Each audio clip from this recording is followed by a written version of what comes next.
کریم میں ایک مبارک آیت تھی وَلَا تُمْسِكُوا بِعِصَمِ الْكَوَافِرِ کہ کافروں کے ساتھ تعلقات کو ختم کر دیا جائے اور ایسی خواتین کے ساتھ نکاح نہ کیا جائے۔ حضرت عمر رضی اللہ تعالیٰ عنہ نے اس آیت کے اترنے کے بعد اپنی دوست مشرکہ بیویوں کو اسی وقت طلاق دے کر فارغ کر دیا تھا۔ کوئی ہے جو آج اسلام کے کہنے پر بیوی چھوڑنے کے لیے تیار ہو؟ جذبہ تو ہے کہ ہم حضور کے دور میں پیدا ہوئے ہوتے، لیکن اس دور کی مشکلات کا تو ذرا سامنا کیا جائے، دیکھا تو جائے، ایک دفعہ پڑھا تو جائے۔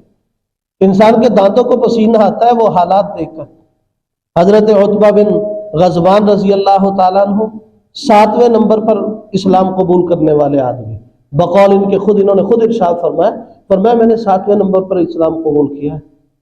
کہا ہماری حالت صورتحال شروع اسلام میں یہ تھی کہ ہمیں کوئی کھانے کے لیے کھانا نہیں دیتا تھا، پینے کی چیز نہیں دیتا تھا۔ کہا ہم نے جانوروں کی طرح پتے چبا کر زندگی گزارنا شروع کی، اور کہا ہمارے جو اندر والی سائڈ کے منہ کے حصے تھے نا، جبڑے، یہ پھٹ چکے تھے پتے چبا چبا کر۔ جانور تو چبا سکتے ہیں، کانٹوں سمیت چبا جاتے ہیں، لیکن کیا کبھی اشرف المخلوقات نے بھی پتے کھائے ہیں؟ اور پھر صورتحال ایسی بھی